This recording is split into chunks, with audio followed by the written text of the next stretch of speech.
For joining. And me friends ఎవరైతే ఇంకా join అవ్వలేదో వాళ్ళకి ఒకసారి రిమైండ్ చేయండి, కాల్ చేసి వాళ్ళని జాయిన్ అవ్వమని చెప్పండి.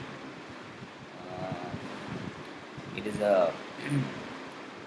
we are in a serious discussion of God's knowledge, God's word, and I want everybody to truly pay the attention.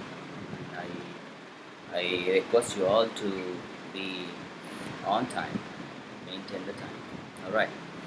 Okay, me friends ఎవరు ఉంటే కొంచెం వాళ్ళని, అంటే వాళ్ళకి తెలుసునే ఉంటుంది, but somehow they are being late. Okay, please tell them to join as soon as possible. Okay, నా మాట మీ అందరికి వినపడుతుంది అనుకుంటున్నాను. Okay, before we enter into the today's class which is Genesis chapter 2. ఈరోజు మరి ఆదికాండం 2వ అధ్యాయంలోనికి మనం వెళ్ళబోతున్నాము. దానికంటే ముందుగా మనము ఒక చిన్న వీడియో చూద్దామంటే, జలప్రళయం కంటే ముందు భూమి ఎలా ఉండేది అనేది నేను మీకు చూపించాలనుకుంటున్నాను. I just want to show that. జలప్రళయం కంటే ముందు భూమి ఎలా ఉండేది అనేది మీకు చూపించాలనుకుంటున్నాను. సో అంటే ఇంతకుముందు మనము దేవుడు భూమిని కలుగజేసి క్రింది జలములను పై జలములను వేరుపరిచి జలములన్నీ ఒక చోటనే కూర్చబడి ఆరిన నేల కనబడును గాక అని పలుకగా ఆ విధముగా జరిగిందని మనం చూసాం కదా. సో జలములన్నీ ఒక చోటనే కూర్చబడి ఆరిన నేలగా ఎట్లా ఉండేదో మనకి ఈరోజు తెలియదు. ఎందుకు తెలియదు అంటే భూమి చుట్టూ వాటర్ ఉంది ఈ రోజున. అప్పట్లో ఎట్లా ఉండేదో తర్వాత ఈ యొక్క ఆర్కియాలజిస్టులు లేకపోతే భూమి గురించి లేకపోతే ఈ యొక్క ఏమంటారు సైంటిస్టులు ఎవరైతే ఉన్నారో, చదివే వాళ్ళు ఎవరైతే ఉన్నారో వాళ్ళందరూ ఎట్లాంటి ఒపీనియన్ ఉన్నారో ఒక చిన్న వీడియో నేను మీకు చూపిస్తాను. అట్లాగే ఒక పిక్చర్ చూపిస్తాను. దాన్ని చూసి మనము నేర్చుకుందాం, కొన్ని విషయాలు నేర్చుకుందాం.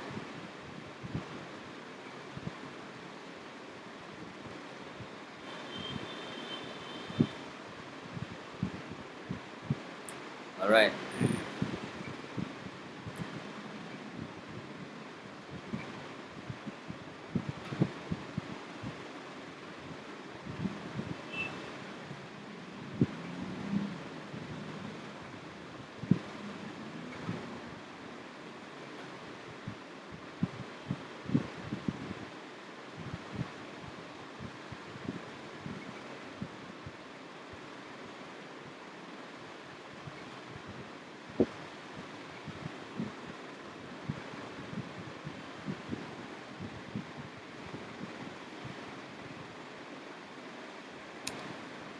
ఒకసారి చూసారా? Somebody is there? ఎవరైనా చూస్తున్నారా? Okay okay okay.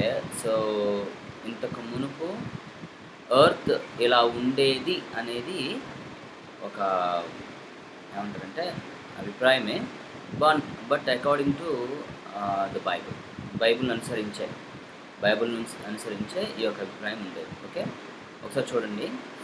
So of course మనకి ఇప్పుడు కూడా భూమి చుట్టూ వాటర్ కనబడుతుంది, కానీ ఖండాలుగా అది విభజించబడలేదని, అంతా ఒకే ఆరిన నేల ఉండేదని. అయితే ఎప్పుడైతే నోవాహు యొక్క జలప్రళయం వచ్చిందో అప్పుడు భూమి అంతా కూడా ఖండాలుగా విభజించబడిందని చెప్పి మనకి దైవ గ్రంథం సెలవిస్తుంది. అండ్ జియాలజిస్ట్ అంటే ఏమంటారంటే ఈ జియోగ్రఫీ గురించి పఠించుకునే వాళ్ళు లేకపోతే ఈ స్టడీ చేసే వాళ్ళు సైంటిస్టులు అందరూ కూడా అదే నమ్ముతారు. ఓకే అండి. సో ఇది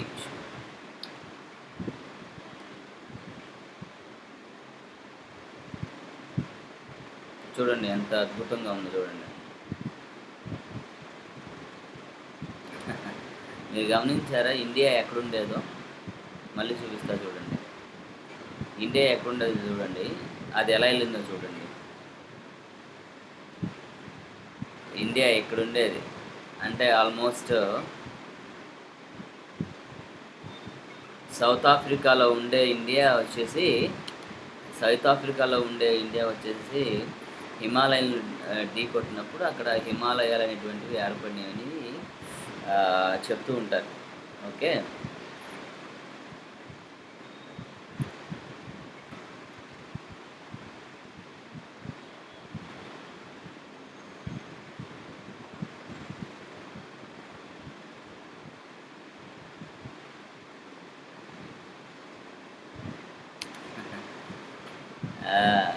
ఎలా ఉంది చూసారా అంతా?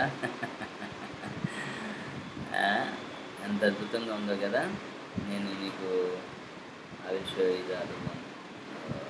చూపిస్తున్నానండి. Just want to share again my screen. ఆహ్,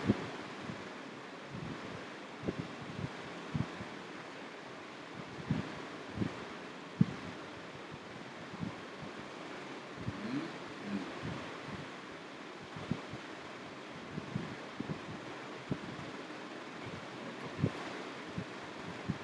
are you all here?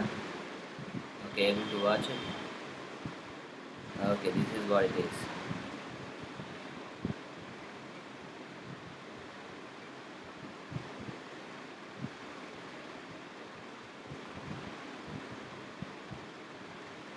Okay. Alright. Let's see. Let's see. Where is it? ఇదిగోండి ఇలా ఉండేది. ఇదొక one of the picture. Okay. దీన్ని పెంచియా అంటారు. Okay. This is one of the picture. And look at this. ఇది చూడండి. ఇలా ఉండేది అన్నట్లు. ఓకే. సో మనము సౌత్ ఆఫ్రికాకి దగ్గరలో అట్లా ఉండేవాళ్ళం అన్నట్లు. ఇండియా. అండ్ తర్వాత అవన్నీ కూడా యూనో ఎక్స్పాండ్ అయిపోయి, లేదంటే వాటర్కి అంటే ఈ యొక్క జలప్రళయానికి అవన్నీ కూడా మరి విడిపోయి ఖండాలుగా విభజించబడిందని చెప్పి మనకి తెలుస్తుంది. ఈవెన్ శాస్త్రజ్ఞులు కూడా సైంటిస్టులు కూడా దానికి ఒప్పుకుంటారు. Okay. Let's see this one today from the Genesis chapter 2. Alright. Genesis chapter 2 నుంచి మనం ఒకసారి పరిశీలించేద్దాము. ఒకసారి అందరూ మీ యొక్క చేతులు చూపించండి. Rise your hands everybody. Okay. Rise your hands and only 2 hands raised up. 3. Alright. Okay, let's go ahead and see the second chapter. Okay. ఆకాశమును భూమియు వాటిలో ఉన్న సమస్త సమూహమును సంపూర్తి చేయబడిన. సమూహము అంటే అదేదో ఇదనుకోకండి. ఐ మీన్ టు సే దేవుడు ఏమైతే చేయాలనుకున్నాడో అవన్నీ కూడా. సో ఆకాశమును భూమియు వాటిలో ఉన్న సమస్త సమూహమును అంటే అవి పక్షులే కావచ్చు, జంతువులే కావచ్చు, చెట్లే కావచ్చు, ఇంకా అసలు ఏమైతే దేవుడు చేశాడో ఇంక్లూడింగ్ మ్యాన్. 6వ దినమున దేవుడు మనిషిని కూడా చేశాడు. ఇక అదంతా అన్నీ ఎవ్రీథింగ్ అంతా సంపూర్తి చేయబడిన. దేవుడు తాను చేసిన తన పనిని ఏడవ దినములోగా పూర్తి చేసి, అంటే 6 దినముల్లో పూర్తి చేసి, తాను చేసిన తన పని అంతటి నుండి 7వ దినమున విశ్రమించెను అంటే విశ్రమించడం అంటే విశ్రాంతి తీసుకున్నాడు, లేకపోతే పడుకున్నాడు ఏంటి, లేకపోతే దిండేసుకుని పడుకున్నాడు అట్లా కాదు. ఏమండి, మనం అర్థం చేసుకునేటువంటి విశ్రమించడం కాదు. విశ్రమించడం అంటే ఇక చేయడం మానేశాడని అర్థం. అంటే ఇక సృష్టి అనేటువంటిది ఆయన చేయడం మానేశాడు అని అర్థం. ఓకే అండి. సో అది మనం అర్థం చేసుకోవాలి. ఓకే. Now let's see. కాబట్టి దేవుడు ఆ 7వ దినమును ఆశీర్వదించి పరిశుద్ధపరచును. ఏలయనగా దానిలో దేవుడు తాను చేసినట్టు సృజించినట్టు తన పనిని అంతటి నుండి విశ్రమించాడు. ఇక్కడ ఒక విషయాన్ని మనం గమనించాలి. ఏంటంటే, కాబట్టి దేవుడు 7వ దినమును ఆశీర్వదించి పరిశుద్ధపరచునంటే మిగతా దినములు ఆశీర్వదించబడినవి కావని కాదు, పరిశుద్ధము కావని కావు. It is that mean that God have given more importance to this. దేవుడు ఎక్కువ ఇంపార్టెన్స్ ఇచ్చాడు దీనికి అని అర్థం. దేనికి? 7వ దినానికి. ఎందుకంటే దేవుడు ఆ రోజున ఇక విశ్రమించాడంటే ఇక ఆయన ఎటువంటి ఇది చేయలేదు, సృష్టి అనేటువంటిది ఇక ఆయన చేయకుండా ఆపేశాడు. సో సమస్తమును దేవుడు 6 దినముల్లోగే చేశాడు. 6 దినముల్లోగా చేసి 7వ దినమున దేవుడు విశ్రమించాడు. అంటే ఇక చేయడం మానేశాడు, ఇంకా సృష్టిని చేయడం మానేశాడు అనేది మనం అర్థం చేసుకోవాలి. ఓకే అండి. So that's what it is. So సృష్టిని చేయడం అని ఆపేశాడు ఇక. సో విశ్రాంతి దినము అని మనం అంటాం కదా, విశ్రాంతి దినము అని మనం అంటాము.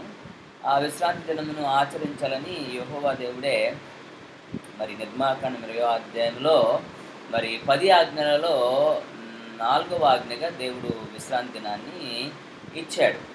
ఓకే అండి. సో ఇక్కడ మనం అర్థం చేసుకోవాల్సిన విషయం ఏంటంటే, ఇప్పుడు ఆ విశ్రాంతి దినం పాటిస్తున్నామా, పాటించట్లేదా, ఏంటి సంగతి అనేది మనం తర్వాత డిస్కస్ చేద్దాము. అవసరమైతే నా వీడియో ఒకటి ఉంది, దయచేసి దాని గురించి నేను పోస్ట్ చేస్తాను. విశ్రాంతి దినం పాటించవచ్చా లేదా అని దాని గురించి. అదొక పెద్ద ప్రపంచం సృష్టించింది సోషల్ మీడియాలో. నేను ఆ వీడియో చేసినప్పుడు విశ్రాంతి దినం, క్రైస్తవులు విశ్రాంతి దినాన్ని పాటించవచ్చా అనేటువంటి ఒక వీడియో చేశాను నేను.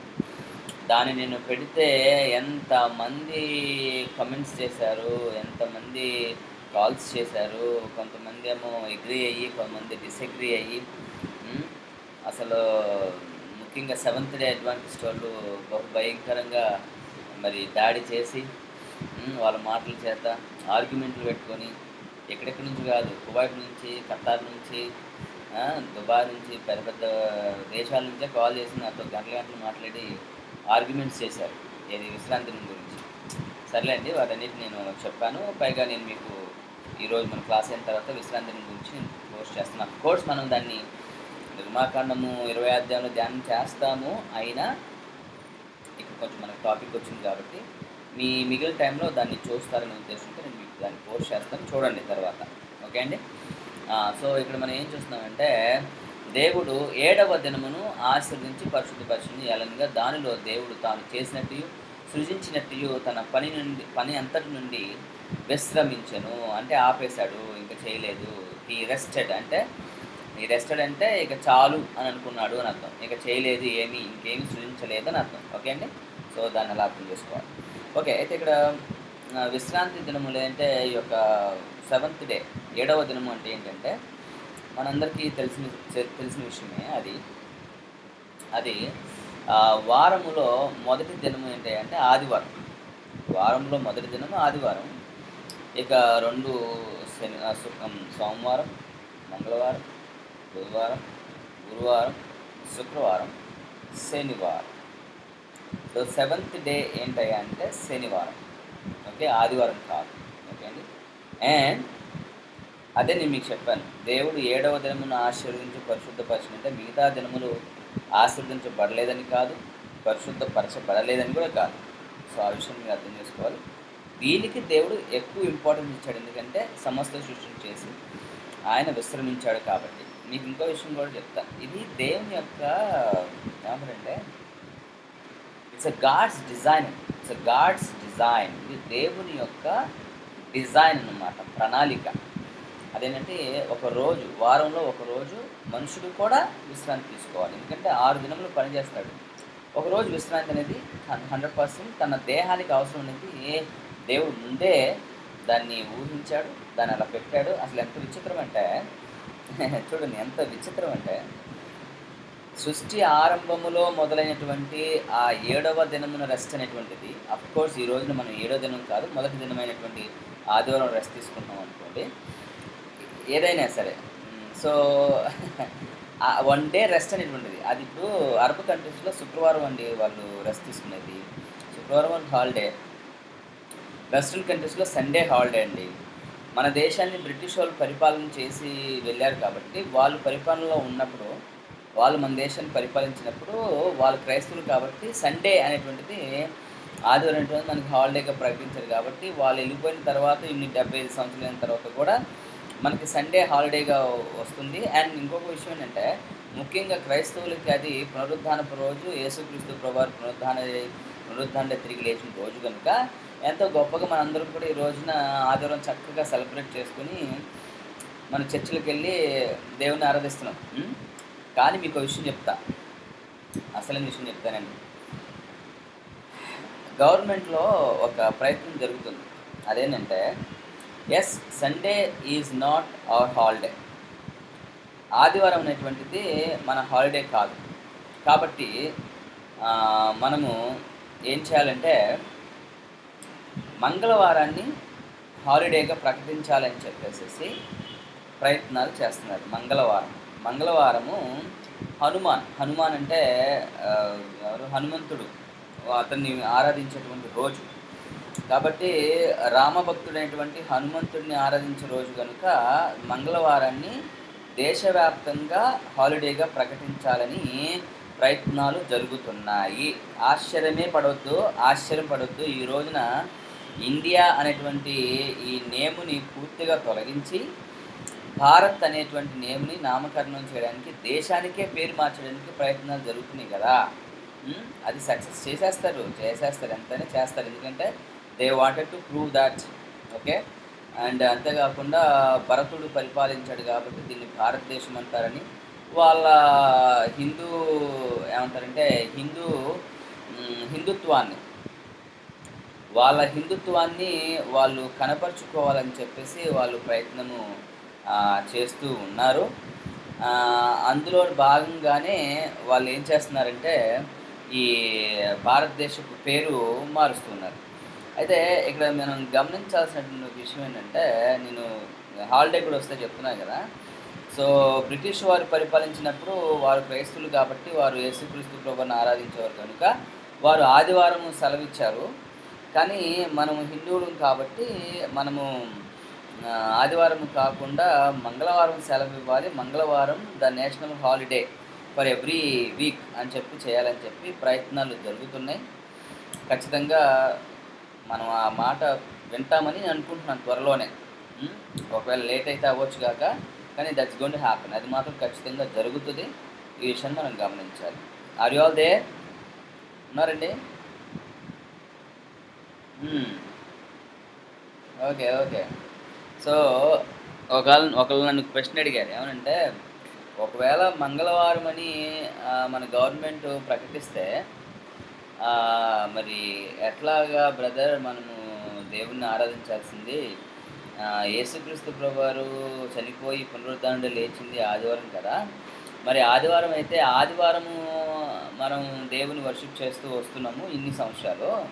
ఇప్పుడు సడన్గా మంగళవారం అంటే ఎట్లాగా అని ఒకళ్ళని ప్రశ్న అడిగారు. చెప్తాను.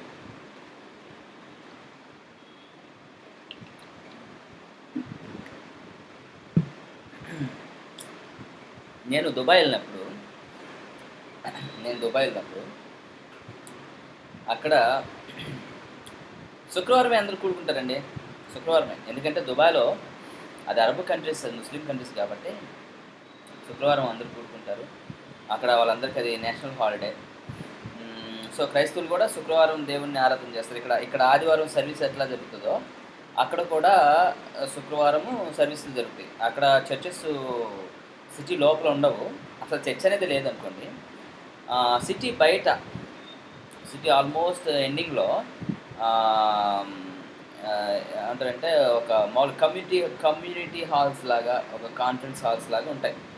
ఆ హాల్లోనే ఆదివారము దగ్గర ఎంత లేదన్నా ఒక 7 నుంచి 10 సర్వీసులు జరుగుతాయి. తెలుగు వాళ్ళది జరుగుతుంది, మలయాళం వాళ్ళు జరుగుతుంది, కన్నడ వాళ్ళు జరుగుతుంది, ఇంగ్లీష్ జరుగుతుంది, హిందీ జరుగుతుంది, అట్లా ఎన్ని భాషలు అయితే ఉన్నాయో అన్ని భాషలలో అక్కడ ఉన్న హాల్స్ అన్నింటినీ వారు తీసుకొని పలానా టైమింగ్లో పలానా వాళ్ళని పెట్టుకుంటారు. అలా టైమింగ్ కల్లా వాళ్ళు వచ్చేస్తారు. ఆ టైం కల్లా వాళ్ళు వెకేట్ చేసి వెళ్ళిపోతారు. మళ్ళీ ఇంకొకరు వచ్చి అదే సేమ్ హాల్ని ఉపయోగించుకుంటారు. అట్లా చేస్తారు. అది కూడా ఫ్రైడే జరుగుతుంది. What's wrong in that? Do we need to only worship the lord on Sunday?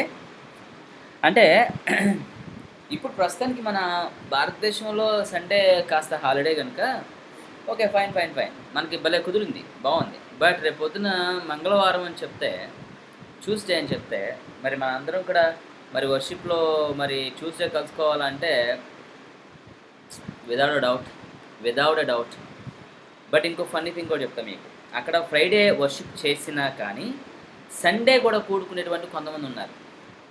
మరి అలా ఎట్లా వాళ్ళ యొక్క జాబ్స్ని వాళ్ళు కుదుర్చుకొని వాళ్ళు కలుస్తారో నాకు తెలీదు. బట్ సండే కూడా చాలా తక్కువ ఫెలోషిప్స్ అక్కడ కూడుకుంటారు దుబాయ్లో. బట్ ఇక్కడ మన ఇండియాకి వచ్చేసరికి ఒకవేళ కనుక మంగళవారం అయితే ఏం చేయొచ్చు అని నేను మీకు ఇప్పుడే చాలా స్టోరీ చెప్పేస్తున్నాను ముందుకెళ్ళకుండా. సరే వాటెవర్ మంచి విషయాలే వినండి, నేర్చుకోండి, ఆచరించబడండి. Good thing. మీకు ఒక మంచి ఐడియా ఇస్తున్నాను నేను. ఒకవేళ ట్యూస్డే కనుక మన దేశంలో హాలిడే లాగా వాళ్ళు ఏమంటారు చేస్తే ప్రకటిస్తే అప్పుడు కూడా మనం ఏమి అంత వరి అయిపోయి ధర్నాలు చేసి సండే మా హాలిడే కాబట్టి మేము సండేనే ఆరాధిస్తాం దేవుణ్ణి, ఏంటి మంగళవారం ఆరాధించం, కూడుకోం మేము, అలా అనే అవసరం లేదు. అంత ఇదిగా వెళ్ళవసరం లేదు.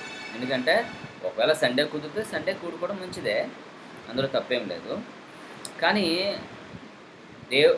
ఈ 7 దినములు దేవుడు సృజించినయే. 7 దినములు దేవుడు సృజించినయే. ఏమండి? 7 దినములు దేవుడు సృజించినయే. అండ్ 7వ దినమున అంటే శనివారమున దేవుడు విశ్రాంతి దినంగా ప్రకటించాడు. ఇప్పటికీ యూదులు దాన్ని చేస్తూ ఉంటారు వాళ్ళ కంట్రీలో. ఇజ్రాయెల్లో the 7th day, which means Saturday is the national holiday and that is design by God. Okay, అది దేవుడి చేత చేయబడింది. అయితే ఇక్కడ మనకి ఒకవేళ ట్యూస్డే వస్తే ఏంటి పరిస్థితి? ఏం కంగారేం అవసరం లేదు. ఏ రోజైతే మనకి ఇప్పుడు దేవుని ఆరాధించడానికి డేస్ ఇంపార్టెంటా, అవర్స్ ఇంపార్టెంటా, వీక్స్ ఇంపార్టెంటా, ఏమి ఇంపార్టెంట్ అంటే మీరు కేవలం ఆదివారం మాత్రమే దేవుణ్ణి వర్షిప్ చేస్తున్నారా? ఎవ్రీడే మీ ఇంట్లో మీరు ప్రార్థన చేసుకోవట్లేదా? దేవుని స్తుతించట్లేదా? కుటుంబాలను జరగట్లేదా? లేదంటే అసలు దేవుడు కేవలం ఆదివారం మాత్రమే మీ ప్రార్థన వింటాను, ఆదివారం మాత్రమే మీరు అందరూ కూడుకుంటే మీతో ఉంటాను, లేకపోతే మిగతా రోజుల్లో ఉండనని దేవుడు అని చెప్తున్నాడు ఏంటి? అలా కాదు. మన పరిస్థితులు కొన్ని తారుమారైనప్పుడు, కొన్ని అడ్జస్ట్మెంట్ జరిగినప్పుడు నో ప్రాబ్లం. ఒకవేళ ఆదివారము కాకుండా ట్యూస్డేకి మారిస్తే, ట్యూస్డే అయినా సరే ఆదివారం వలె గొప్పగా దేవుని ఆరాధించవచ్చు. అందులో ఎటువంటి ప్రాబ్లం అయితే లేదు, ఎటువంటి సందేహం లేదు. ఎందుకంటే అందరికీ ఆ రోజు మరి ఖాళీగా ఉంటుంది కాబట్టి, అంటే డ్యూటీస్ ఉండవు కాబట్టి. ఓకే, సో సండేని డ్యూటీగా ఏమంటారు, సండేని కూడా డ్యూటీ లాగా వేస్తే ఇంకా మరి ఇప్పటికే చాలామంది మీరు చూడొచ్చు చాలా జాబ్స్, కొంతమంది సండేస్ కూడా వాళ్ళకి జాబ్ ఉంటుందండి. సండేస్ కూడా జాబ్ ఉంటుంది కొంతమందికి. సో విచిత్రం. సరే, ఇక్కడ విషయం ఏంటంటే డే ఇంపార్టెంటా? అఫ్ కోర్స్ ఇంపార్టెంటే. బట్ మనం న్యూ టెస్ట్మెంట్లో ఉన్నాం, ఓల్డ్ టెస్ట్మెంట్లో లేము. కాబట్టి మనం విశ్రాంతి దినాన్ని పాటించడం లేదు. అంటే శనివారం మనం పాటించకుండా పునరుద్ధానమైనటువంటి యేసుక్రీస్తు ప్రభువు యొక్క పునరుద్ధాన రోజైనటువంటి ఆదివారం మనం పాటిస్తున్నాము. ప్రస్తుతానికి మన దేశంలో కూడా ఆదివారమే హాలిడే అవ్వడం చాలా సంతోషం. అండ్ మనం వెరీ హ్యాపీగా మనం దేవుని ఆరాధిస్తూ ఉన్నాం. అండ్ మనం చాలా గర్విస్తున్నాం, ఎందుకంటే ఆదివారం మనకి హాలిడేగా ఉంది, సండే. అండ్ సండే అంటే ఆ యొక్క పునరుద్ధానపు రోజున మనం కూడా దేవుణ్ణి ఆరాధించి కూడుకుంటున్నాం. కాబట్టి ఒకవేళ ట్యూస్డేకి వెళ్తే ఆ రోజున కూడా ఎలా అయితే సండే కూడుకుంటున్నామో అలా కూడుకోవచ్చు, ఏ ప్రాబ్లం లేదు. దేవుడు మీ ప్రార్థనలని ఆయన మనల్ని తృణీకరించడు, అదేం కాదు. అండ్ ప్రతి దినము మంచి రోజే, ప్రతి దినము దేవుడు చేసింది, ప్రతి దినము పరిశుద్ధమైంది. కాకపోతే దేవుడు 7వ దినంకి పాత నిబంధనలో చాలా ఇంపార్టెన్స్ ఇచ్చాడు, క్రొత్త నిబంధనలో ఇంపార్టెన్స్ తగ్గింది. ఓకే అండి. కానీ క్రొత్త నిబంధన సంఘము ఆదివారం కూడుకునేవారని చాలా రిఫరెన్స్లు ఉన్నాయి. నేను మీకు విశ్రాంతి దినము క్రైస్తవులు పాటించవచ్చా లేదనేటువంటి ఆ వీడియోని పోస్ట్ చేస్తాను. ఖచ్చితంగా అందరూ చూడాల్సిందే. చూడండి, నేర్చుకోండి. ఓకే అండి, ముందుకెళ్దాం. All right. సో దేవుడు విశ్రమించును అంటే ఆయన పని చేయడం మానేశాడు అని అర్థం. ఆయన అంతేగాని మనకులాగా బెడ్ మీద దిండేసుకొని దుప్పేసుకొని పడుకున్నాడని కాదు. ఓకే, ఆయనకి రెస్ట్ అవసరం లేదు, అట్లాంటి రెస్ట్ అవసరం లేదు ఆయనకి. ఆయన మానవుడు కాదు, ఆయన ఆత్మైన దేవుడు, ఆయనకు అలాంటిది ఏం అవసరం లేదు. ఆయన రెస్ట్ తీస్తున్నాడంటే ఆపేశాడు, సృష్టిని ఆపేశాడు, ఇంకేమీ చేయలేదని అర్థం. నేను మీకు మొన్న చెప్తూ ఒక మాట చెప్పాను. చాలా విషయాలండి, కానీ నేను చెప్తాను, ఎందుకంటే అంత తేలిగ్గా నేను ముందుకు వెళ్ళాను. ఎందుకంటే చాలా విషయాలు వస్తుంటే మీకు చెప్పాల్సిన అనిపిస్తున్నాయి కొన్ని. లాస్ట్ టైం మీకు 1వ అధ్యాయంలో ధ్యానం చేస్తూ నేను చెప్పాను, దేవుడు చీకటిని, నీటిని, నరకాన్ని సృజించినట్లు మనకి 1వ అధ్యాయంలో ఉండదు అని చెప్పాను. 1వ అధ్యాయంలో కాదు, అసలు మనకి ఆదికాండంలో కనబడదు చీకటిని, నీరుని, నరకాన్ని చేసినట్లు. అలాగని దేవుడు వాటిని చేయలేదంటే దేవుడు చేశాడు. ఓకే, దేవుడు చేయకుండా ఏది కూడా ఉనికిలోనికి రాలేదు. ఓకే, ఎందుకంటే సాతాను సృష్టికర్త కాదు, దేవుడు మాత్రమే సృష్టికర్త. కేవలం దేవుడు మాత్రమే సృష్టికర్త, మరెవ్వరూ కూడా కాదు. సాతానుడు కాదు, లేకపోతే ఇంకెవరు కూడా కాదు, మానవులు కాదు, ఎవరు కాదు. సో ఇక్కడ మనం అర్థం చేసుకున్న విషయం ఏంటంటే, ఇక్కడ మరి దేవుడు 7వ దినమున విశ్రమించాడు, విశ్రాంతి తీసుకున్నాడు అంటే 6 దినములలోపే నరకం అనేది చేయబడిందా? అనేది లిటిల్ బిట్ డిస్కషన్. మీరు ఇలాంటియన్నీ మరి ఆలోచించారో లేదా లేదో నాకు తెలీదు. సో నేను ఆలోచించాను, నేను స్టడీ చేశాను, నేను తెలుసుకున్నాను. మీకు కూడా తెలియచేయాలనుకుంటున్నాను కాబట్టే నేను మీతో మాట్లాడుతున్నాను. ఉంటే చేతులు చూపించండి. ఏం చేస్తాం, ఫేసులు చూపించండి అనలేక చేతులు చూపించండి అనాల్సొస్తుంది. ఏమండి? ఉంటే ఫేసులు చూపించండి అనలేక చేతులు చూపించండి అనాల్సొస్తుంది. బావుంటది ఫేసులు చూపించినా ఓకే. ఓకే. మీరు వీడియోలోకి రాగలిగితే అది కూడా చాలా సంతోషం. నేను కూడా ఒక వ్యక్తిని చూస్తూ మాట్లాడుతున్నట్టుగా అనిపిస్తది. Thanks for coming online. That shows your interest. Praise the Lord. Alright. Okay. So, ఈ విషయం మీకు అర్థమైందని అనుకుంటున్నాను. సరే, coming down to this discussion. ఏంటంటే దేవుడు 7వ దినములోగే దేవుడు మరి నరకాన్ని కూడా చేశాడా? అందులో ఏ సందేహం లేదు. కానీ నేను ఎట్లా అనుకుంటానంటే, అంటే 7వ దినములోగే దేవుడు నరకాన్ని కూడా చేశాడు అంటే, దేవుడు కావాలని నరకాన్ని చేశాడు కాబట్టి మానవుడు పాపం చేస్తాడని తెలుసు. సరే, తర్వాత కొంతమంది అలాగే పాపపు సంతానం ఉంటారని తెలుసు. అలా పాపంలో ఉన్నటువంటి వారు పాపంలోనే ఉండిపోతారని తెలుసు. అలాంటి వారు నరకంలో వేయాలని తెలుసు. సాతానుడు ఏమంటారు, మానవుడిని శోధించడం ద్వారా వాడు కూడా శోధనలో పడి పాపం చేస్తాడని తెలుసు. మానవుని దగ్గర నుంచి అధికారం దొంగిలిస్తాడని తెలుసు. ఇవన్నీ తెలిసే దేవుడు నరకాన్ని కూడా చేసుంటాడు. సో, నరకాన్ని కూడా దేవుడు 6వ దినంలోగా చేసుంటాడని చాలామంది అనుకోవచ్చు, ఊహించవచ్చు. ఇప్పుడు నువ్వు నేను మనందరం కూడా ఇదే సేమ్ ఊహని మనం ఊహించుకోవచ్చు. కానీ ఇక్కడ మనం అర్థం చేసుకోవాల్సిన విషయం ఏంటంటే, జాగ్రత్తనండి, దేవుడు చేసినటువంటి సర్వ సృష్టిలో మానవుడు పాపము చేసిన తర్వాత, సాతాను శోధించిన తర్వాత, దేవుడు చేసినటువంటి సృష్టిలో ఉన్నటువంటి ఒక ప్రాంతాన్ని నరకముగా దేవుడు మార్చుకున్నాడు, లేదంటే మార్చాడు. అంతేకాని దేవుడు మానవుడు తప్పు చేస్తాడు కాబట్టి, సాతానుడు ఇలా శోధిస్తాడు కాబట్టి, సర్వ మానవాళ్ళంతా కూడా పాపంలో పడతారు కాబట్టి వాళ్ళని తీసుకుని ఇందులో వేయాలి, కాబట్టి నేను ముందే నరకాన్ని చేయాలి అని దేవుడు కావాలని ప్లాన్డ్గా ముందే నరకాన్ని చేసి ఉండలేదు. సో, దేవుడు నరకాన్ని ఆ రీతిలో లేదంటే అట్లా ప్రీ ప్లాన్డ్గా చేయలేదు. బట్ దేవుడు చేసిన సృష్టిలో ఒక ప్రాంతాన్ని మానవుడు ఎప్పుడైతే పాపం చేస్తాడో, అంటే సాతానుడు ఎప్పుడైతే పాపం చేస్తాడో వాడిని శిక్షించడానికి ఒక ప్రాంతాన్ని దేవుడు ఎన్నుకున్నాడు. వాడిని ఉంచడానికి దాన్ని దేవుడు దాన్ని మార్చాడు అనేది మనం అర్థం చేసుకోవాలి. అంతేగాని కావాలని దేవుడు నరకాన్ని చేశాడు, సో నరకాన్ని చేశాడు కాబట్టే మానవుడు పాపం చేశాడు, దేవునికి ముందే తెలుసు మానవుడు పాపం. కోర్స్ దేవునికి ముందు తెలుసు వాట్ ఈస్ హ్యాపెనింగ్ అని దేవునికి ముందు తెలుసు. బట్ దాన్ని క్రైటీరియాగా తీసుకొని నరకాన్ని కూడా దేవుడు కావాలనే ముందు చేశాడు అని మాత్రం మనం కుదరదు. చెప్పకూడదు, చెప్పడానికి కుదరదు. ఓకే అండి? ఎందుకంటే దేవుడు ప్రేమమయుడు, దేవుడు నీతిమంతుడు, దేవుడు న్యాయవంతుడు. ఓకే, అలాగే దేవుడు శిక్షిస్తాడు. ఎస్, ట్రూ, ఆయన న్యాయవంతుడు కాబట్టి. సో, నరకాన్ని దేవుడు డెఫినెట్లీ ఒక విధంగా చెప్పాలంటే ఇప్పుడు మనం పిలుస్తున్న నరకం ఏదైతే ఉందో దాన్ని కూడా దేవుడు 7వ దినం లోపే చేశాడు. కానీ ఆయన ఉద్దేశం ఇది ఒక నరకమని, లేదంటే మనుషులు అందులో పెట్టాలని అలా కాకపోయి ఉండొచ్చు. మానవుడు తప్పు చేయడం వల్ల, మానవుడు చేసుకొని, మానవుడు సొంతగా తన నిర్ణయం తీసుకుని తినొద్దన్న పండు తిని ఆయన పాపము చేయడం వలన అతనిని, అలాగే సాతానుని, వాడి అనుచరుని అందరినీ కూడా మహాధవల సింహాసనపు తీర్పు తర్వాత, రెవల్యూషన్ చాప్టర్ 20, ప్రకటన 20వ అధ్యాయంలో మనం మహాధవల సింహాసన తీర్పు చూస్తాము. ఆ మహాధవల సింహాసనపు తీర్పు తర్వాత దేవుడు అగ్నిగుండంలో వేయబోతున్నాడు. అది కూడా ముందే సిద్ధపరచబడింది. Everything is God designed, God created. దేవుడు సృజించినయే, దేవుడు డిజైన్ చేసినయే. సో, ఈ విషయాన్ని మనం అర్థం చేసుకోవాలి. చేతులు చేతులు చూపించాలి. ఆ! ఓకే. మంచిది.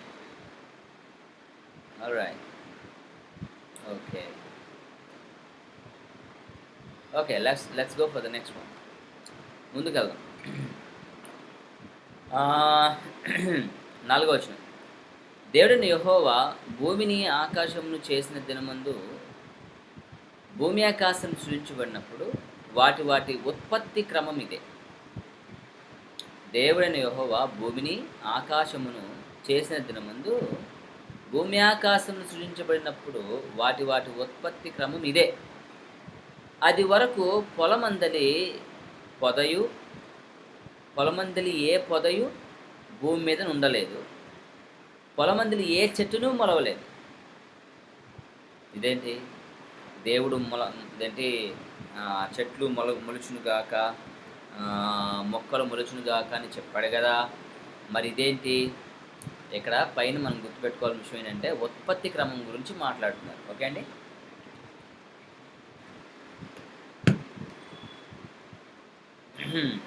ఓకే. సో, దేవుడు వాస్తవానికి మనకి ఐ థింక్ 5వ దినమున దేవుడు చెట్లను, మొక్కలను అన్నీ చేశాడు. అయితే దాని యొక్క ఉత్పత్తి క్రమం గురించి మాట్లాడుతున్నాడు. ఓకే అండి. అది వరకు పొలమందులు ఏ పొదయు భూమి మీద ఉండలేదు. పొలమందులు ఏ చెట్టును మొలవలేదు. ఏలనగా దేవుడైన యెహోవా భూమి మీద వాన కురిపించలేదు.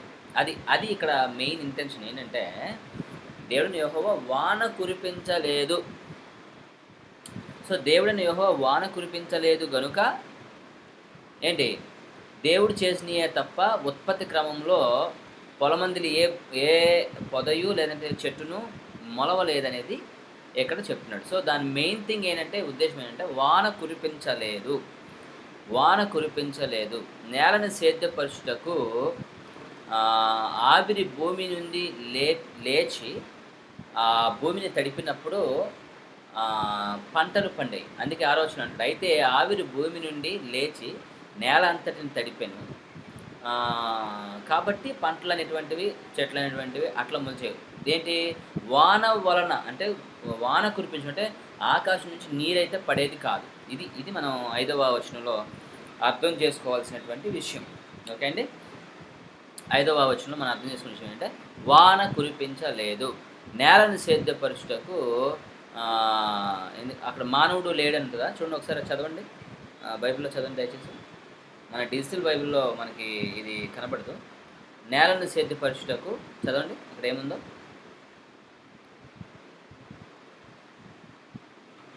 నేలను సేద్యపరచుటకు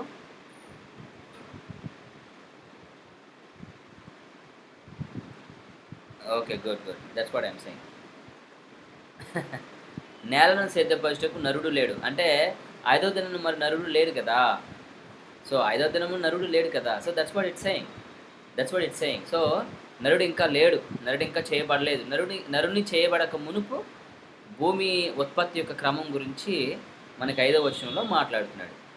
ఇక్కడ చూడండి 7వ వచనంలో. అయితే ఇక్కడ మనం గమనించాల్సింది 7వ వచనంలో దేవుడైన యెహోవా నేల మంటితో నరుని నిర్మించి వాని నాసికారంధ్రములో జీవవాయువును ఓదగా నరుడు జీవాత్మాయను. దేవుడైన యెహోవా నేల మంటితో నరుని నిర్మించి, ఇక్కడ విషయం మీరు గమనించాలి. సో, దేవుడు 5వ దినం గురించి మాట్లాడే కనుక మనకి అక్కడ నరుడు లేడు కాబట్టి వాన పడలేదని, పైగా ఉత్పత్తి క్రమం ఎలా ఉండేదో రాసుకుంటూ వచ్చాడు. అయితే అసలు వాన పడింది ఎప్పుడంటే జలప్రళయంలోనే. అంతకుముందు వరకు అసలు వాన పడలేదు.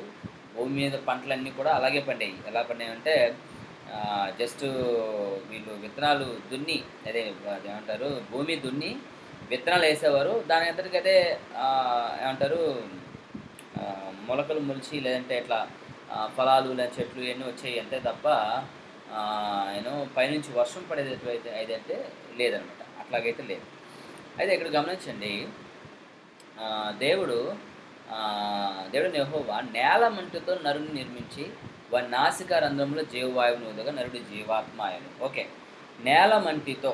సో, మనందరం కూడా మట్టిలో నుండి చేయబడ్డం అనేటువంటిది చాలా ఏమంటారు, సర్వసాధారణ విషయం, అది మనందరికీ తెలుసు. అండ్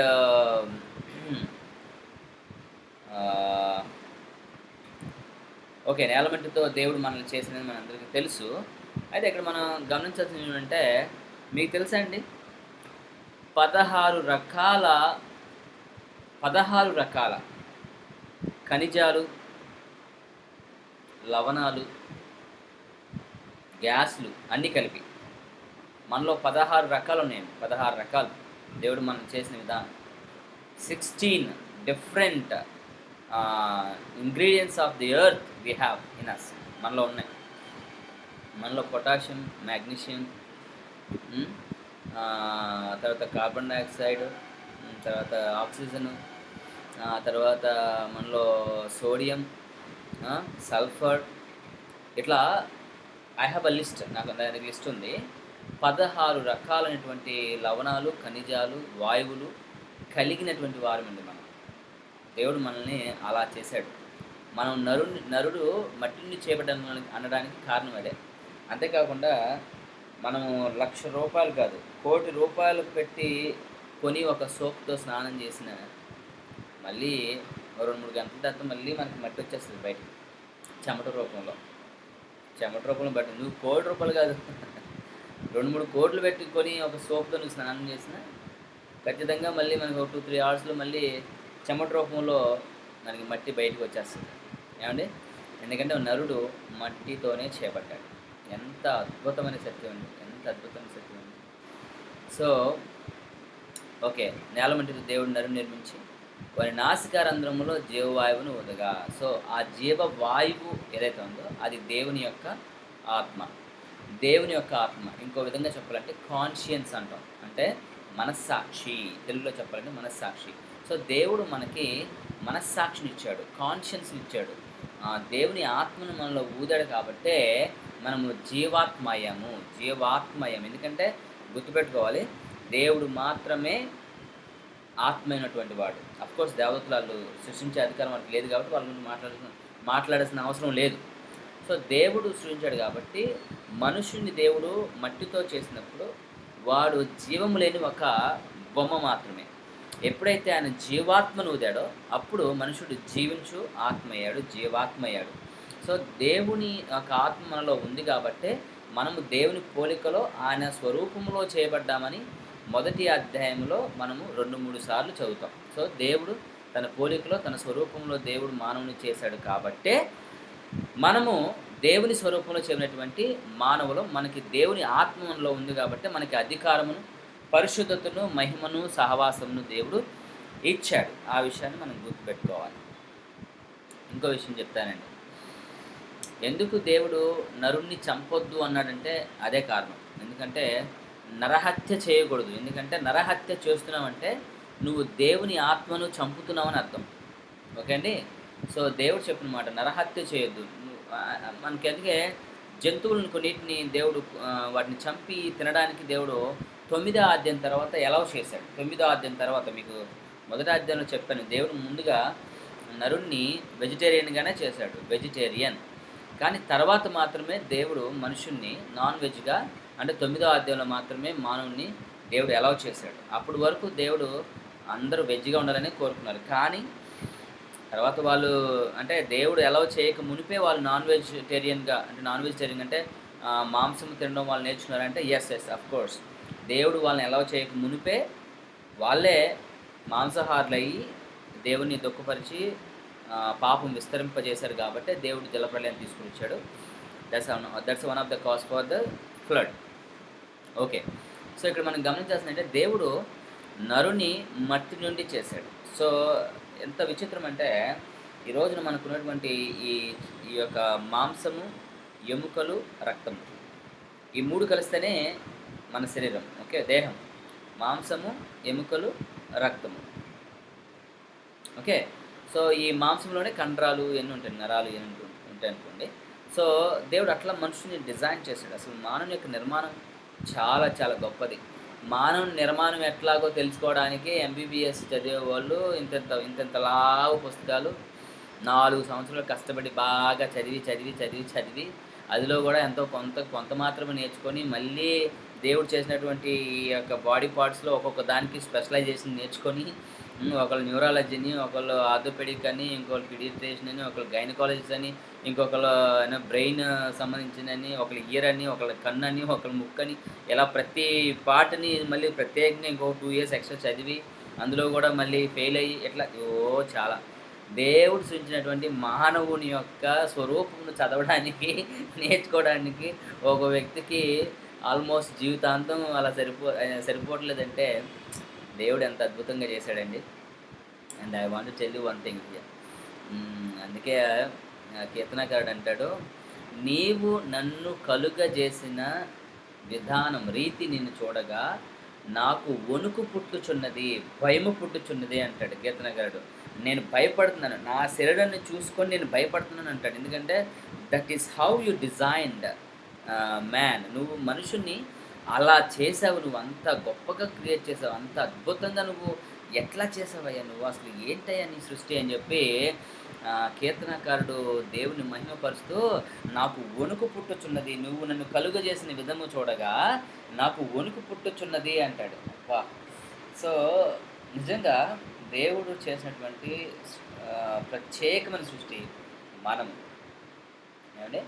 కాబట్టి మనం ఎంత ధన్యులమో, ఎంత అధికారం, ఎంత జ్ఞానాన్ని దేవుడు మనకిచ్చాడు. సృష్టిని ఏలుటకు దేవుడు జ్ఞానాన్ని ఇచ్చాడు. మనుషుని కంటే మరెవ్వరు కూడా ఈ సృష్టిని ఏలడానికి మరి అర్హత పొందినవారు కారు. దేవుడు మానవుని చేశాడు. ఓకే అండి. అదే అధికారాన్ని ఇప్పుడు ప్రస్తుతానికి సాతాను దొంగిలించి, వాడు ప్రస్తుతపు లోకాధికారి అని యేసుక్రీస్తు ప్రభువారి చేతనే పిలిపించుకున్నాడు వాడు. ప్రస్తుతపు లోకాధికారి అయిన సాతానుని యేసుక్రీస్తు ప్రభువారు పలుమార్లు ఆయన తన ప్రసంగాల్లో ప్రస్తావించాడు. ఓకే. సో, ఇక్కడ మనం గమనించాల్సిన విషయం ఏంటంటే, దేవుడు తన స్వరూపంలో మానవుణ్ణి చేశాడు. ఎంత అద్భుతం! ఎంత అద్భుతం! What a creation of God. Okay. అంతేకాకుండా ఇందులో మీకు ఒక విషయం చెప్తాను. మీరందరూ పుస్తకాలు పట్టుకున్నారా? మీరందరూ పుస్తకాలు పట్టుకొని ఏమైనా రాసుకోవడానికి చూస్తున్నారా? లేకపోతే కేవలం వినడం, లేకపోతే రికార్డ్ చేసుకోవడం అట్లాగే ఉన్నారా? మీరు పుస్తకాలు పట్టుకుంటే మంచిదని అనుకుంటున్నాను. మీరు రాసుకోవాలి, కొన్ని విషయాలు తెలుసుకోవాలి. ఓకే. మానవుని యొక్క క్రియేషన్‌లో మనకొక ఇది ఉంది. ఏముందంటే ఒక ఆర్గ్యుమెంట్ ఉంది. దాన్నే మనం ఏం చెప్తామంటే డైకోటమీ లేదా ట్రైకోటమీ అంటాం. డైకోటమీ లేదా ట్రైకోటమీ. ఓకే అండి. సో, ఈ విషయానికి వచ్చేటప్పటికే చాలామంది ఆర్గ్యుమెంట్స్ చేస్తూ ఉంటారు. ఏమనంటే మానవుడు డైకోటమీయే గానీ ట్రైకోటమీ కాదు అని. మానవుడు డైకోటమీయే గానీ ట్రైకోటమీ కాదు. అసలు డైకోటమీ అంటే ఏంటి? ట్రైకోటమీ అంటే ఏంటి? అనే విషయాన్ని ఇప్పుడు నేను మీకు ఎక్స్‌ప్లెయిన్ చేస్తాను. కొంచెం జాగ్రత్తగా దాని గురించినటువంటి విషయాన్ని మీరు వినండి. ఓకే అండి. సో, డైకోటమీ అంటే ఏంటంటే, మానవుడు కేవలము ప్రాణము, దేహమునే కలిగి ఉన్నాడు. మానవునిలో ఆత్మ అనేది లేదు అని చెప్పేటువంటి వారినే డైకోటమిస్ట్స్ అంటారు. నేను మళ్ళీ చెప్తున్నాను. మానవునిలో కేవలము దేహము మరియు ప్రాణం మాత్రమే ఉన్నాయి. ఆత్మ లేదు అని చెప్పేటువంటి వారినే డైకోటమిస్ట్ అంటారు. ఓకే అండి. సో, మనమేమి నమ్ముతామంటే, అంటే క్రైస్తవులుగా మనమే నమ్ముతామంటే, మానవుడు ప్రాణాత్మ దేహమును కలిగి ఉన్నాడని మనం నమ్ముతాం. We believe that man has soul, spirit and the flesh, అంటే శరీరం. సో, ప్రాణము, ఆత్మ, దేహములను కలిగిన వాడు. This is called trichotomy. ఇవన్నీ థియాలజికల్ టర్మ్స్ అండి. మీరు ఈ విషయాలు నేర్చుకోవాలి. ఈ విషయాలు మీరు తెలుసుకోవాలి.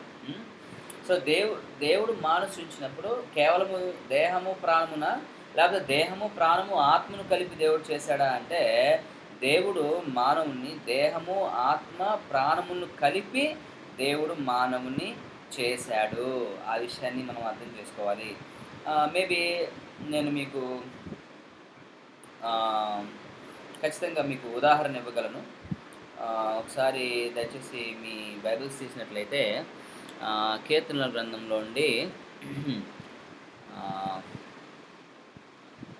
33వ కీర్తన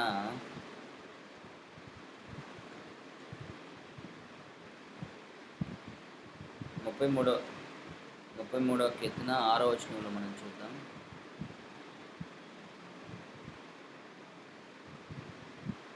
6-9 వరకు చదువుదాం. యెహోవా వాక్కు చేత ఆకాశము కలిగెను, ఆయన నోటి ఊపిరి చేత వాటి సర్వసమూహం కలిగెను. సముద్ర జలములు రాసి కూర్చువాడు ఆయనే. ఓకే, అదయిపోయింది.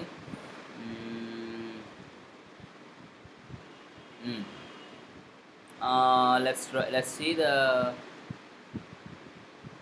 ఓకే, మేబీ నేను మీకు వేరొక విషయం చూపిస్తాను మీకు.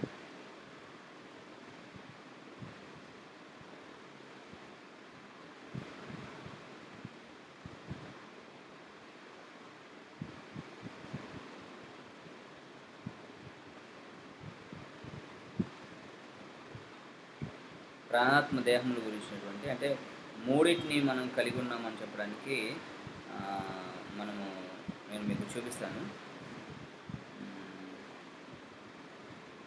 ఒక రెఫరెన్స్ మనం చదువుతాం.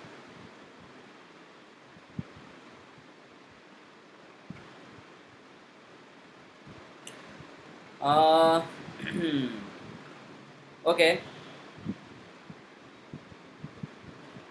దేహం మనకు కనబడుతుంది, మనకు తెలుసు. దేహం మనకు కనబడుతుంది ఎందుకంటే మనం చేయబడ్డాము. అండ్ మనము ఆల్రెడీ ఇప్పుడు మనం చదువుకున్నటువంటి వాక్య భాగంలో దేవుడు తన జీవాత్మను ఊదగా మానవుడు జీవాత్మయను, అంటే మనలో ఆత్మ ఉందని అర్థం. అంటే దేహము, ఆత్మ మనకు కనబడుతుంది. మనము ప్రాణము గురించి కూడా మనం చూసినట్లయితే, ఒక్క నిమిషం మీకు దాన్ని ఇప్పుడే నేను చూపిస్తాను. I will just try to show you that. I'm searching the reference నేను మీకు సెర్చ్ చేస్తున్నాను. So just a minute.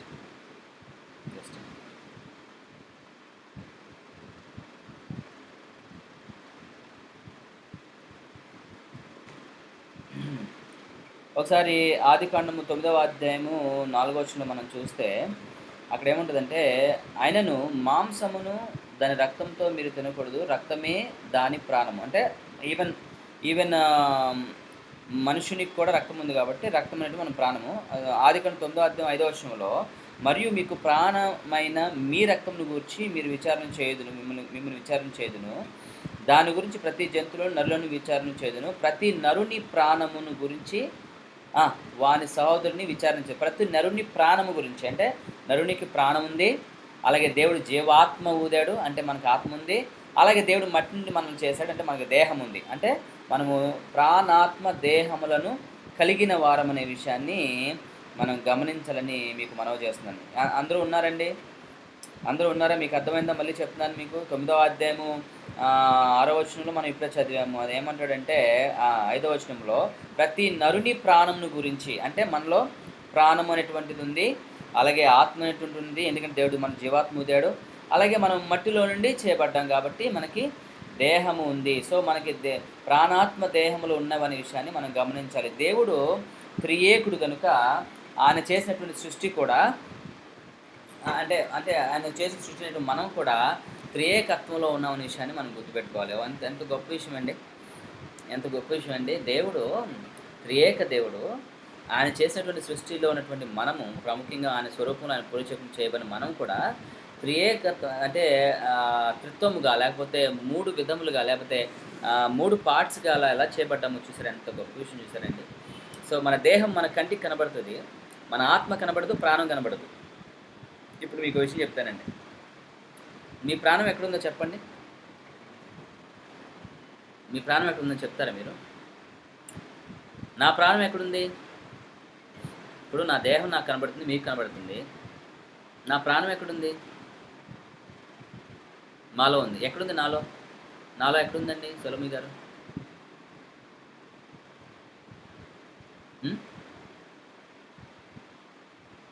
ఆత్మలో ఉంది. అంటే ఆత్మ ప్రాణం రెండు ఒకటేనా? వేరా? ఒక్కొక్కటి వేరా? అయితే ఇప్పుడు ఎక్కడుంది మరి? ప్రాణము దేహము రెండు వేరు, ఆత్మ ప్రాణం రెండు ఒకటేనా?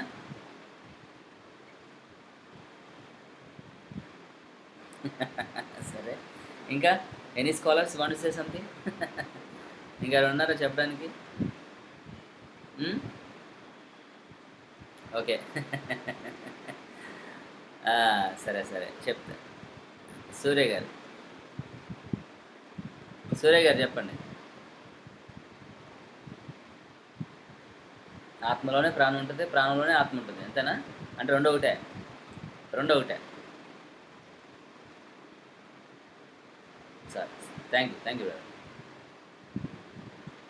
మ్యూట్‌లో పెట్టండి. ఇప్పుడేనండి జాగ్రత్తగా. కాదు. ఎంత మాత్రం కాదు. ఈ 3 వేరు వేరు. దేహము వేరు అది మనకు తెలిసిందే. ప్రాణం వేరు, ఆత్మ వేరు. ఎలా అంటే వినండి. మానవుడు మాత్రమే ప్రాణము, ఆత్మ, దేహములను కలిగి ఉన్నాడు. జంతువులకు ఆత్మ ఉండదు కాబట్టే వాటికి కేవలము దేహము, ప్రాణము మాత్రమే ఉంటాయి గనుక దేవుడు వాటిని చంపుకొని తిన్నట్లుగా అంటే నాన్ వెజిటేరియన్‌గా దేవుడు మనకి అలౌ చేశాడు. అందుకే ఈ రోజున మనము ఎన్నిని తింటున్నామో మనకు తెలుసు. అది మటనే అవ్వచ్చు, లేకపోతే చికెనే అవ్వచ్చు, ఫిషే అవ్వచ్చు, వాటెవర్ ఇంకా చైనీస్‌కెళ్తే ఇక ఆళ్ళు ఏం తింటారో ఇక మనం చెప్పలేము ఇక అది. ఇక ఆళ్ళకి కనబడిన జీవులే తింటా ఉంటారు. అది వేరే విషయం అనుకోండి. జంతువుల్లో కేవలం ప్రాణము, దేహం మాత్రమే ఉంటాయి. అందుకే దేవుడు వాటిని గురించి వరి అవ్వడు. ఎందుకంటే వారిలో ఆత్మ లేదు కాబట్టి.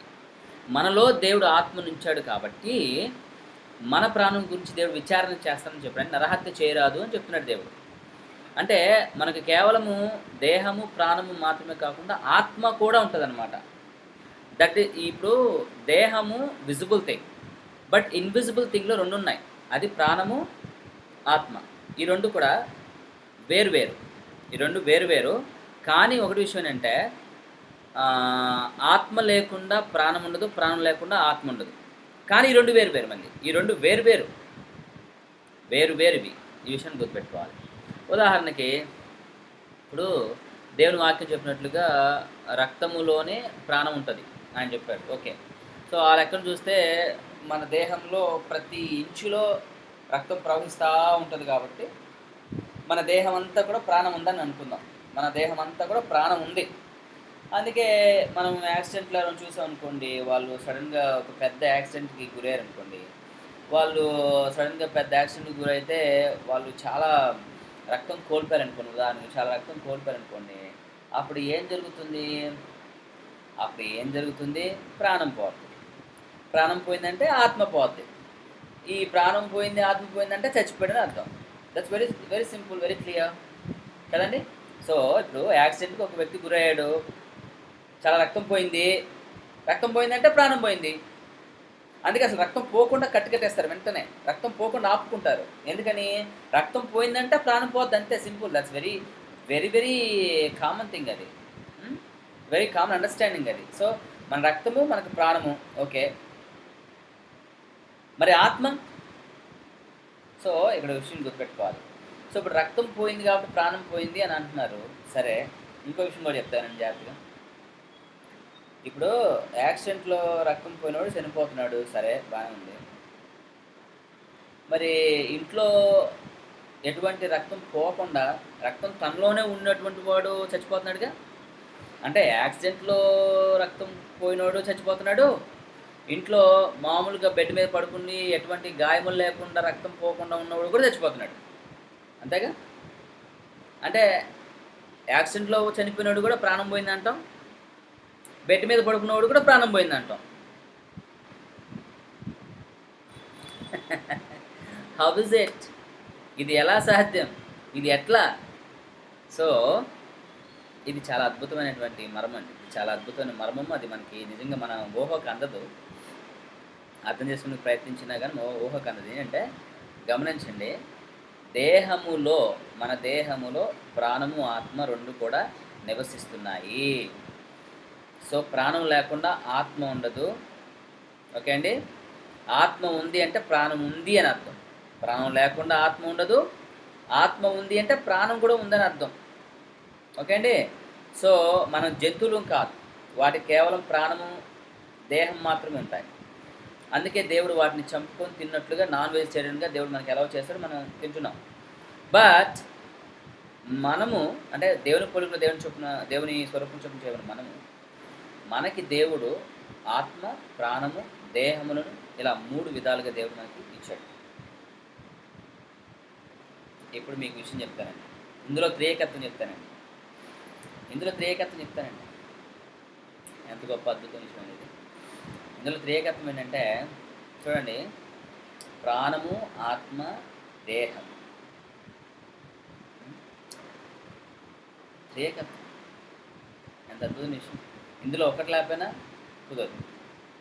ఓకే అండి. సో దేవుడు మనలో ఆయన ఆత్మను ఊది జీవించు ఆత్మగా దేవుడు మనల్ని చేశాడు. అంతేకాదు, ఇంకా కొన్ని విషయం ముందుకెళ్ళి చెప్తాను వినండి. మానవునిలో మీకు చెప్పాను కదా 16 రకాలైనటువంటి ఖనిజాలు ఉంటాయని చెప్పి. నేను ఒక్కొక్కటి చదువుతాను, మీరు దయచేసి వీలైతే రాసుకోండి.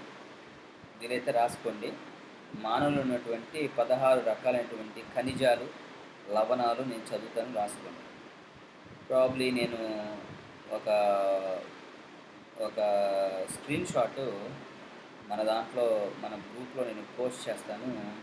అది కూడా మీరు ఒకసారి చూడవచ్చు. ఓకే అండి. So let me see that.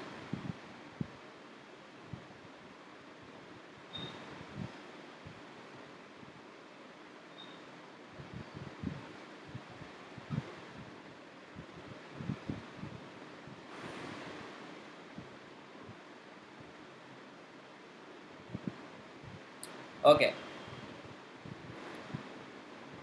భూమిలో లభించే 16 రసాయనిక పదార్థాలు మానవ శరీరంలో ఉన్నవి. అవేమనగా కాల్షియం, కార్బన్,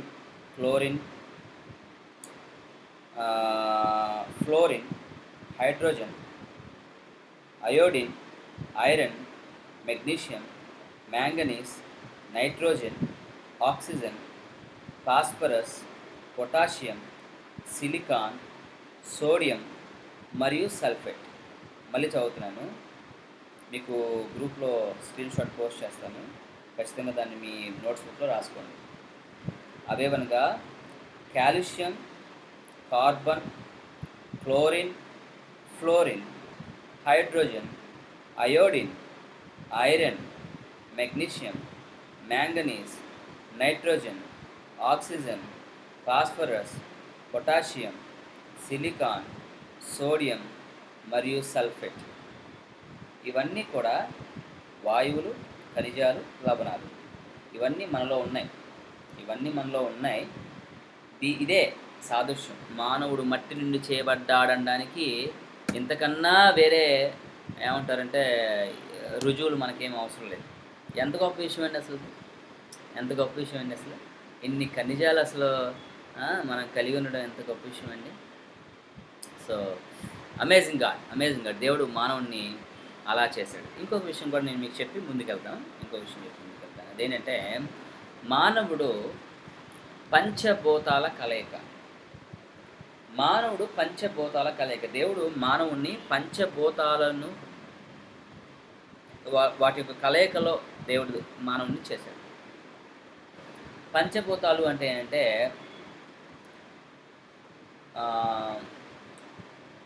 నీరు, నిప్పు, ఓకే, నీరు, నిప్పు, గాలి, ఆకాశము, భూమి. ఓకే, నీరు, నిప్పు, గాలి, భూమి, ఆకాశం. నీరు, నిప్పు, గాలి, భూమి, ఆకాశం. ఓకే, ఒకసారి చూద్దాం. నీరు, మనలో 70% మనం నీటితోనే ఉన్నాం. మీకు తెలుసో లేదో, మానవుడు ఆహారం లేకపోయినా కొంతకాలం బ్రతుకుతాడేమో కానీ దాహమునకు వాటర్ లేకపోతే బ్రతకలేడు. ఎందుకంటే వాటర్ ఆయనకి జీవాత్మనిస్తుంది, జీవించడానికి సహాయం చేస్తుంది. సో మనలో 70% వాటరే ఉంటుంది. ఈ విషయం గుర్తుపెట్టుకోవాలి. సో నీరు. నిప్పు, మనలో ఉష్ణం ఉంటుంది. ఆ ఉష్ణం లేకపోతే మనము బ్రతకలేం. మన ఒళ్ళు చల్లబడుతుంది అంటే మనం చనిపోతున్నాం అని అర్థం. ఎందుకంటే చనిపోయిన వాళ్ళకి ఒళ్ళు చల్లగా ఉంటుంది. అదే బ్రతికున్న వాళ్ళకి 98 సెల్సియస్, అదే వాట్ ఎవర్ ఇట్ ఈస్, థర్మామీటర్లో మనం చూస్తూ ఉంటాం కదా, థర్మామీటర్లో అది మనకు చూపిస్తూ ఉంటుంది. సో దానికంటే ఎక్కువ వెళ్ళింది అనుకోండి, 99 అయింది అనుకోండి, జ్వరం వచ్చినట్లు. 100 వస్తే జ్వరం వచ్చినట్లు. లేదంటే అంతకంటే తగ్గిందనుకోండి, మనం అంటే 99 కంటే తగ్గుతుంది అనుకోండి, ఇంకా తగ్గిపోతుంది అనుకోండి, చనిపోతున్నట్లు. సో మనకి ఒక ఉష్ణోగ్రత మనలో మెయింటైన్ అవుతూ ఉంటుంది. అది ఉష్ణము, అది నిప్పుతో సమానం. ఓకే. తర్వాత గాలి. మనము గాలి లేక బ్రతకలేం. ఆక్సిజన్ పీల్చుకోకపోతే బ్రతకలేం. అంటే మనలో గాలి కూడా ఉంది. ఓకే. ఇప్పుడు భూమి అంటే మనం భూమిలో ఉండే చేపడ్డాం కాబట్టి మన దేహం అంతా కూడా భూమిలో ఉండే వచ్చింది. అది ఎముకలైనా సరే, మాంసమైనా సరే, వాట్ ఎవర్ ఇట్ ఈస్, భూమిలో నుంచే మనం చేపడ్డాం. భూమి. మరి ఆకాశం ఏంటి? మనలో నీరు, నిప్పు, గాలి. ఓకే. నీరు, గాలి, నిప్పు, భూమి ఉంది. ఆకాశం ఏంటి? ఆకాశం ఏంటి? What is this sky is talking about? ఎవరు ఉన్నారా? ఆకాశం అంటే ఏంటి మనలో? Somebody answer. ఎవరిని ఒకరు ఆన్సర్ చేయండి.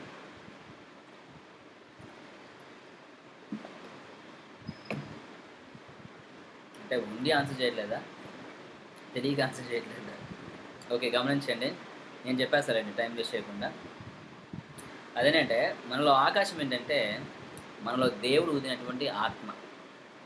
అందుకే ప్రసంగి గ్రంథకర్త అంటాడు, ఆత్మ దాన్ని దయచేసిన దేవుని యొద్దకే చేరవలెను.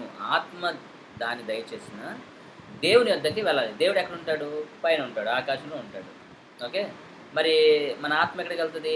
పైకి వెళ్తుంది. అంటే మనం పంచభూతాలను ఇమిడ్చుకొని మనం ఉన్నామన్నమాట. మానవుడు అంత గొప్ప శక్తివంతుడు. నీటిని, గాలిని, నిప్పును, భూమిని, ఆకాశమును కలిగినటువంటి వాడు. He's a mixed of 5 great elements. So మానవుడు పంచభూతాల కలయిక. అందుకే మానవుడికి ఎంత శక్తి ఉందంటే పంచభూతాలను శాసించే శక్తి కూడా ఉంది. గుర్తుపెట్టుకోండి, మానవునికి పంచభూతాలను శాసించే శక్తి ఉంది. పాపంలో పడక మునుపు ఈవెన్ పంచభూతాలు కూడా ఆయన మాట వినాలి. వినేవి పంచభూతాలు కూడా. ఎందుకంటే ఆ పంచభూతాల నుండి చేయబడినటువంటి వాడే మానవుడు. అండ్ ఆ పంచభూతాలను శాసించినటువంటి వాడు మానవుడు. దేవుని తర్వాత దేవుడు అంత శక్తిని ఇచ్చాడు మానవునికి. అంత గొప్పవాళ్ళమండి మనం. మీ అందరికీ ఒక షాకింగ్ న్యూస్ చెప్తాను. అసలు ఏంటి, కేవలము మానవుని యొక్క ఏమంటారంటే, మీకు నా స్క్రీన్ కనబడుతుందండి? నేను స్క్రీన్ షేర్ చేశానా? చేయలేదా? ఓకే, స్క్రీన్ షేర్ చేస్తాను. కేవలము మానవుని యొక్క సృష్టి విషయాన్ని గురించే మనము ఇంత చక్కగా ఇన్ని విషయాలు తెలుసుకుంటున్నామంటే అసలు నిజంగా చాలా ఆశ్చర్యం వేస్తుంది. మిమ్మల్ని అందరినీ నేను కీర్తన గ్రంథం 8వ అధ్యాయం తీసుకెళ్తున్నా. చూడండి, కీర్తన గ్రంథము 8వ అధ్యాయము 4వ వచనం అండి. కీర్తన గ్రంథము 8వ అధ్యాయము 4, 5 వచనాలు. నీవు మనుషుని జ్ఞాపకము చేసుకున్నటకు వాడేపాటి వాడు, నీవు నరపుత్రుని దర్శించుటకు వాడేపాటి వాడు. 5వ వచనం చాలా జాగ్రత్తగా చూడండి. 5వ వచనం చాలా జాగ్రత్తగా చూడండి. దేవుని కంటే వానిని కొంచెము తక్కువ వానిగా చేసి ఉన్నావు. మళ్ళీ చెప్తున్నా ఏమనండి, దేవుని కంటే వానిని కొంచెము తక్కువ వానిగా చేసి ఉన్నావు. What is that? దేవుని కంటే కొంచెము తక్కువ వానిగానా? దేవదూతల కంటే కాదా? దేవుడు దేవదూతల కంటే కొంచెం తక్కువ అనిగా దేవుడు మానవుని చేయలేదా? దేవుని కంటేనా? అంటే దేవదూతలు మనకంటే తక్కువ, మనము దేవదూతల కంటే ఎక్కువ? ఎస్. దేవుడు మానవుణ్ణి ఆయన కంటే కొంచెము తక్కువ వానిగా చేశాడు. నాకు తెలుగులో ట్రాన్స్లేషన్లో డౌట్ వచ్చి ఇంగ్లీష్లో చూస్తే ఇంగ్లీష్లో ఏమిటంటే you have made man little lower than angels అని ఉంటుంది. లిటిల్ లోవర్ దెన్ ఏంజల్స్ అని ఉంటుంది ఇంగ్లీష్లో. అంటే ఏమంటే నీవు మనుషుణ్ణి దేవదూతల కంటే కొంచెం తక్కువ వానిగా చేసితివి అని ఇంగ్లీష్లో ఉంటుంది. నాకు మళ్ళీ డౌట్ వచ్చింది, ఇదేంటి తెలుగులో ఏమో దేవుని కంటే తక్కువ వానిగా చేసావు మనుషులని ఉంటే, ఇంగ్లీష్లోనేమో దేవదూతల కంటే తక్కువ అని చేసావని ఉంటే, అసలు హీబ్రూలో ఏముంది అని నేను దాని గురించి స్టడీ చేస్తే ఆశ్చర్యం వేస్తుంది మీకు. హీబ్రూలో ఎంత చక్కగా రాశాడంటే, దేవుడు మనుషుణ్ణి ఎలోహిం కంటే తక్కువ వానిగా చేసెను అని. ఇది హీబ్రూలో అండి. హీబ్రూలో అక్కడ అక్కడ దేవుడని రాశాడా దూతలను రాశాడా అని హీబ్రూలో చూస్తే అక్కడ ఉన్న మాట అంటే ఎలోహిం ఎలోహిం ఎలోహిం. ఎలోహిం అంటే దేవుడు. దేవుని కంటే మానవుని కొంచెం తక్కువ వానిగా చేశాడే తప్ప దేవదూతల కంటే కాదు. అంటే మనం దేవదూతల కంటే ఎక్కువే. అదే కదా వాళ్ళకి నచ్చలేదు. ఆ ఇంపార్టెన్సే కదా వాళ్ళకి నచ్చలేదు. అందుకే కదా మానవుని పాపంలోకి నెట్టివేసి వాళ్ళు కూడా పాపంలో పడి దేవుని శాపాన్ని పొందుకున్నారు 3వ అధ్యాయంలో. సో అసలు మీకు అసలు I don't know how are you being you know inspired by the God's word today. ఈ క్లాస్లో దేవుడు మానవుణ్ణి ఆయన కంటే తక్కువ అంగా చేశాడు, అంతేగాని దేవతల కంటే కాదు. ఓకే, అందుకే వాళ్ళకి నచ్చలేదు. సరే, మనం అది వేరే టాపిక్ వెళ్ళమనుకోండి. కానీ ఎంత అద్భుతమైన సృష్టి అండి, ఎంత అద్భుతమైన సృష్టి అండి. దేవుడు ఎట్లా చేశాడు మానవుని?